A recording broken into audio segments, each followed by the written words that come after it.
ഹരകൃഷ്ണ. വിഷ്ണു ഭക്തനായിരുന്നു വൃദ്ധനായ ഇന്ദ്രദുമ്ന മഹാരാജാവ്. വാർദ്ധക്യത്തിൽ അദ്ദേഹം രാജ്യഭരണം മക്കളെ ഏൽപ്പിച്ച് മലയപർവ്വതത്തിൽ ചെന്ന് തപസ് ആരംഭിച്ചു. അങ്ങനെയിരിക്കെ ഒരു ദിവസം അഗസ്ത്യമുനി മലയപർവ്വതത്തിലെത്തി.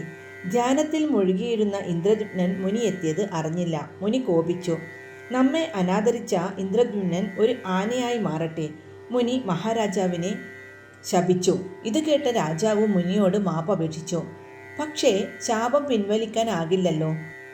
കുറേ വർഷം കാട്ടിൽ ആനയായി കാലം കഴിക്കുമ്പോൾ വിഷ്ണു വന്ന് തലോടുമെന്നും അപ്പോൾ ശാപമോക്ഷം ലഭിക്കുമെന്നും മുനി രാജാവിനോട് പറഞ്ഞു. രാജാവ് ആനയുടെ രൂപം പൂണ്ട് കാട്ടിൽ പ്രവേശിച്ചു. കാട്ടാന കൂട്ടങ്ങളോട് ചേർന്ന് കാട്ടുമരങ്ങളുടെ ഇലകളും മറ്റും തിന്ന് ഇന്ദ്രദുമ്നൻ വളരെ കാലം കഴിഞ്ഞുകൂടി. ത്രികൂടപർവ്വതത്തിൽ ഒരു തടാകമുണ്ട്. അവിടെ ദേവലൻ എന്ന മുനി തപസ് ചെയ്തു വന്നു. ഹുഹു എന്നൊരു ഗന്ധർവൻ ആ തടാകത്തിലെത്തി അപ്സര കന്യകളോടൊത്ത് വിളയാട്ടം തുടങ്ങി. അതുകണ്ട് കോപിച്ച മഹർഷി ഗന്ധർവൻ ഒരു മുതലയായി മാറട്ടെ എന്നു ശപിച്ചു. മുതലയായി മാറിയ ഗന്ധർവൻ ആ തടാകത്തിൽ തന്നെ ജീവിതം ആരംഭിച്ചു.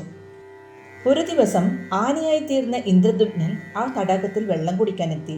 അപ്പോൾ മുതല ആ ആനയുടെ കാലിൽ പിടികൂടി. ആന കാൽ ശക്തിയായി വലിച്ചു. മുതല പിടിവിട്ടില്ല. അവൻ ശക്തിയിൽ ആനയെ കടിച്ചു. ആന എല്ലാ ശക്തിയും എടുത്തു പിടിവിടുവിക്കാൻ ശ്രമം തുടർന്നു.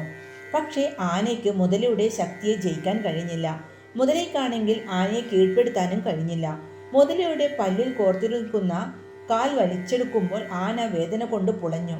ദിവസങ്ങളും മാസങ്ങളും വർഷങ്ങളും അങ്ങനെ നീങ്ങി. ആനയും മുതലയും തമ്മിലുള്ള ആ പിടിവലി 1000 കൊല്ലം നീണ്ടുനിന്നു. മഹാവിഷ്ണുവിന് ആനയുടെ ദയനീയ സ്ഥിതി കണ്ട് കനിവ് തോന്നി. മഹാവിഷ്ണു ഗരുഡാരൂഢനായി അവിടെ എത്തി ചക്രായുധം കൊണ്ട് മുതലയെ കൊലപ്പെടുത്തി. മുതല ചത്തതോടെ ആനയുടെ കാലിലെ പിടിവിട്ടു.